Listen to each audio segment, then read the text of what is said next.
제가 블로그로 돈을 벌 수 있다는 사실을 모르고 글을 썼던 시절이 있었는데요. 그때 제가 어떻게 글을 썼는지 한번 보여드리면, 이렇게 이제 제가 육아 일상을 적었던 적이 있는데, 가로에 D 플러스 604, 뭐 594, 이런 식으로 이제 일상을 기록하면서 특수 문자랑 숫자, 요런 거를 이제 제목에다 적었었어요. 그런데 공부를 해보니까 이런 제목은 그렇게 좋은 제목이 아니었어요. 네이버는 블로그에 사람들이 유입돼서 서로서로 글을 공유하고 댓글을 다는 포스팅을 좋아하는데요. 이렇게 특수 문자를 사람들이 검색하진 않잖아요. 아무리 좋은 글이라도 제목을 잘 적지 못하면 사람들이 찾을 수가 없거든요. 물론 자기 기록용으로 이렇게 쓰신다면 그건 상관은 없습니다. 그런데 만약 조회수를 늘려서 방문자를 늘리고 싶은 글을 쓰고 싶다면 제목을 잘 적어주셔야 해요. 네이버는 어떤 글을 싫어할까요? 이건 네이버 공식 블로그에 좀 힌트가 나와 있는데요. 18년도 글이지만 이 네이버에서 기본 뼈대는 이렇게 가져갈 거기 때문에 크게 변하진 않았을 것 같아요. 여기 보시면은 검색 노출이 점점 어려워지는 게시물이라고 해서 종류가 나와 있는데요. 다른 사람의 상품을 단순 홍보하는 글, 그리고 비체험 후기 위주의 글, 불법의 경계를 넘나드는 글. 그래서 만약에 이제 리뷰를 쓰신다고 할 때 이런 점은 좀 체크를 해야 할 필요성이 있어요. 다른 사람의 상품을 단순 홍보하는 글은 좋지 않다고 하죠. 특히 체험하지 않은 내용을 올리는 것도 네이버는 좋아하지 않아요. 단순 원고를 받고 발행해주는 기자단을 하면 저품질이 온다는 카더라 같은 얘기는 여기에서 나온 거고요. 그래서 누가 나에게 똑같이 글을 주고 그대로 복사해서 올려주세요 라는 글은 리스크가 있을 수 있다는 거예요. 바로 요 비체험 후기 위주의 글이겠죠. 그러면 네이버가 좋아하는 글은 뭘까요? 그것도 정답은 이제 뭐 공식 블로그에 나와 있는데요. 내가 아무리 글을 공들였어도 이 기준을 모르면 블로그로 돈을 벌 순 없어요. 저는 이걸 알고 나서 블로그로 수익화를 이뤘는데요. 나는 왜 글을 열심히 쓰는데 방문자가 오르지 않는지 궁금한 적 있으시죠? 우리가 공부할 때 문제집이나 뭐 교과서를 참고하듯이 블로그 운영 방법에도 교과서가 있다면 그건 바로 네이버 공식 사이트인데요. 여기서 공식 사이트는 공식 블로그라고 보시면 될 것 같아요. 공식 블로그는 여러 가지가 있는데 그중 하나는 바로 요 네이버 서치앤 테크입니다. 네이버의 로직은 계속 변하고 있지만 기본 로직을 바탕으로 발전시킬 거기 때문에 이 오래된 로직이어도 몇 가지는 알아두시는 게 좋은데요. 그런데 처음 보시는 분들은 아마 뭐 이런 그 로직까지 내가 알아야 되냐라고 생각하실 수도 있고 또 어려우실 테니까 제가 경험담을 가지고 좀 쉽게 오늘 말씀을 드려볼게요. 이 네이버에서 좋아하는 글은 양질의 글이라는 말을 많이 들어보셨을 것 같아요. 그런데 좀 어떻게 써야 할지 어렵게 느껴지시는 분들이라면 오늘 이 영상을 꼭 끝까지 봐주시면 좋을 것 같아요. 그 전에 좋아요, 구독, 그리고 알림 설정까지 부탁드리고요. 자, 그러면 먼저 알아볼게요. 첫 번째는 검색어를 고려한 글쓰기를 해주시는 게 좋아요. 이게 무슨 말이냐면은 여기 이제 네이버 공식 블로그 2016년도의 글이지만 요 글을 한번 잠깐 살펴볼게요. 이 문서가 검색 결과에 나오려면 사용자가 입력한 검색어가 문서의 제목이나 본문에 포함되어야 한다고 이제 말하고 있죠. 이 말은 즉 키워드예요. 내 글을 네이버에 노출시키려면 당연히 내가 원하는 키워드가 본문과 제목에 들어있어야 하는데요.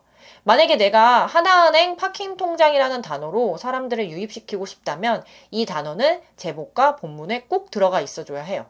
만약에 하나은행 파킹 통장, 여기서 파킹을 영어로 친다고 하면 사람들이 이 파킹을 영어로 치진 않잖아요.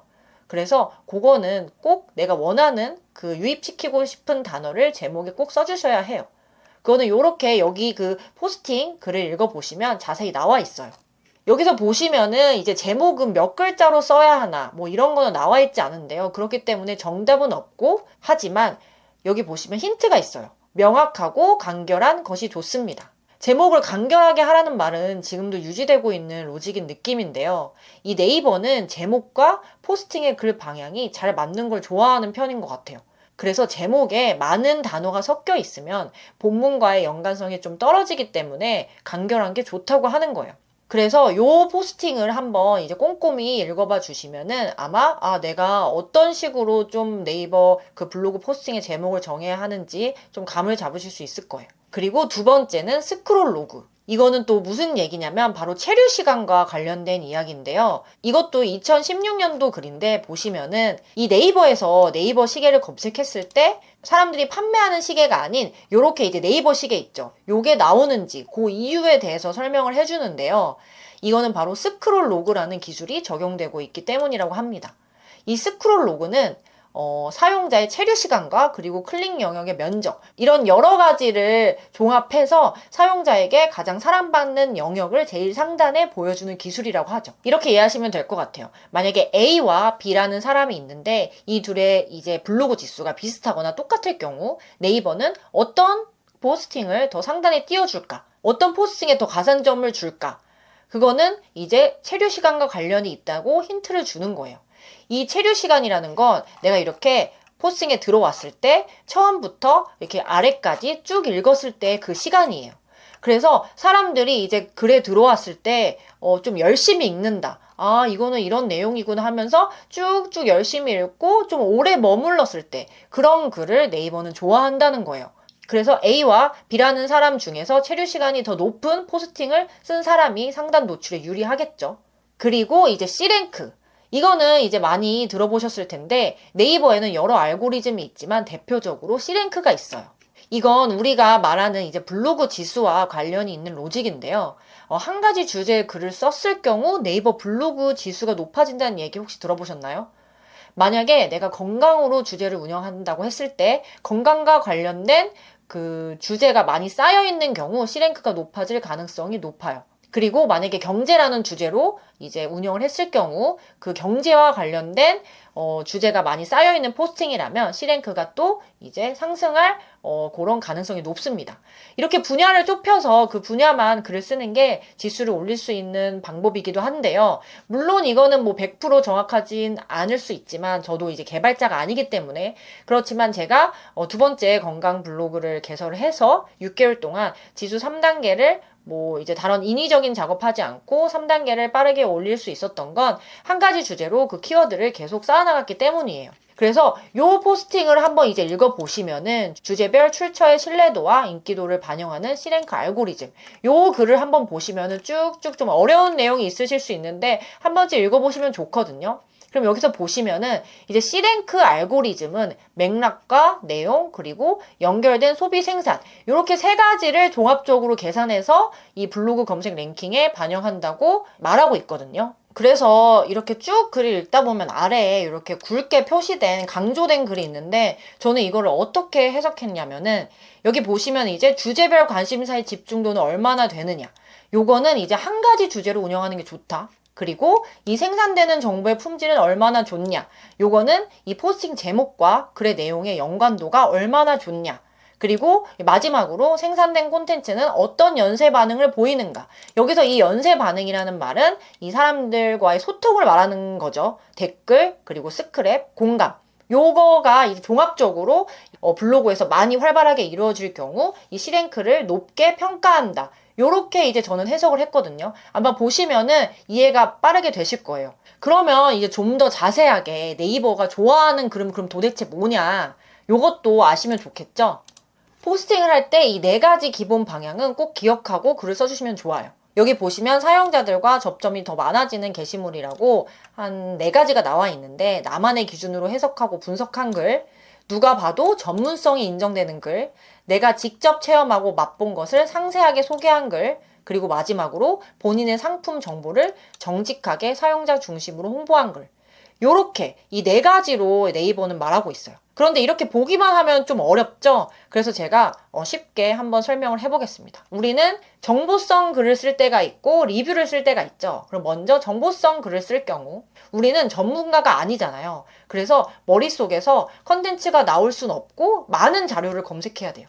그래서 제가 하는 순서는 이런데요. 먼저 키워드를 찾고 그리고 키워드에 대해서 자료를 취합해요. 그리고 목차를 나누듯 문단을 나눕니다. 그런 다음에 마지막으로 포스팅을 작성하는데요. 이때 네이버가 좋아하는 글의 구조는 있나요? 라고 물어보신다면 정답은 어떻게 보면 나와 있어요. 내가 작성해야 할 키워드로 네이버에 검색을 했을 때 상위에 노출되고 있는 블로그의 글, 그 글이 정답지가 될 수가 있는데요.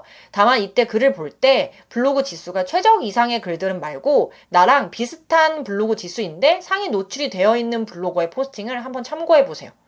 제가 생각했을 때 이런 포스팅을 네이버가 좋아하는데요. 문단을 나눠서 작성한 깔끔한 글, 쉬운 단어를 써서 풀어 쓴 글, 나의 의견이 들어가 있는 글, 사람들이 궁금해할 만한 점을 해소시켜주는 글, 진짜로 사람들에게 도움을 줄 수 있는 글. 정보성 글을 쓸 때는 요거를 생각하셔서 글을 쓰시면 아주 도움이 되실 것 같아요. 그리고 리뷰를 쓸 경우가 있죠. 뭐 우리가 음식점에 가서 뭐 음식을 맛본다거나 아니면 뭐 어떤 제품을 이제 구입해가지고 그거에 대한 후기를 쓸 때 이제 리뷰를 쓸 경우를 한번 알아볼게요. 만약 내가 제품을 사용하는 리뷰를 썼다면 정말로 다른 사람들이 어떤 부분을 궁금해할지 생각하면서 디테일하게 써내려가시는 게 좋아요. 내가 제품이나 서비스를 사용하게 된 이유, 그리고 기능에 대해서 자세히 설명해주고, 그리고 제품을 사용해보니까 추천할 만한 뭐 기능은 뭐였는지, 그리고 이거는 누가 사용하면 좋은지, 이런 식으로 제품의 리뷰를 썼을 때 상위 노출될 가능성이 높더라고요. 물론 여기에서 가장 중요한 점은 제목의 키워드를 잘 잡는 거겠죠? 기술적인 부분들도 물론 글을 쓸 때 포함시켜줘야 합니다. 요즘 저는 이제 네이버의 로직이 많이 바뀌고 있어서 좀 살펴보고 있는데 유튜브나 인스타의 구조를 따라가고 있다는 생각이 들어요. 이 네이버에서 클립이 새로 생겼죠. 유튜브에서 쇼츠가 있고 인스타는 릴스가 있고 그리고 네이버는 클립이 있습니다. 약간 구조가 비슷한데요. 네이버 어플을 실행하고 홈 화면에서 아래 방향으로 내리면 이렇게 나에게 추천하는 포스팅을 볼 수 있어요. 마치 유튜브에서 홈 화면에 내가 구독한 유튜브의 컨텐츠나 아니면 좀 사람들이 많이 보는 퀄리티 좋은 컨텐츠가 뜨는 것과 비슷한데요. 제가 요즘 드는 생각은 이 네이버가 좋은 포스팅이 있다면 사람들의 홈 화면에 더 많은 노출을 시켜줄 것 같다는 생각이 들어요. 그래서 결론은 글을 잘 써야 된다. 요거는 이제 뭐 하루아침에 이루어지는 건 아니겠지만 연습과 훈련만이 살 길이고요. 방향에 맞게 꾸준히 글을 쓰면 점점 쉬워지실 거예요. 저도 그렇게 했거든요. 그러니까 모두들 화이팅입니다. 앞으로 블로그에 관한 도움이 되는 이야기를 많이 풀어나가려고 하고요. 이 로직과 관련된 네이버의 이제 어떤 블로그의 방향, 그거에 대해서도 제가 주기적으로 업로드를 할 테니까 구독 해주시면은 빠르게 소식을 보실 수 있을 것 같고요. 그리고 제가 블로그 상담소를 운영을 시작했어요. 그래서 고민이 있으신 분들이 있다면 아래 링크에서 신청을 해주시면 제가 좀 종합적으로 질문들을 봐서 이 유튜브에서 설명을 해드리는 시간을 가져보겠습니다. 모두들 건강하고 행복한 하루 보내시고요. 다음에도 저는 좋은 컨텐츠로 돌아올게요.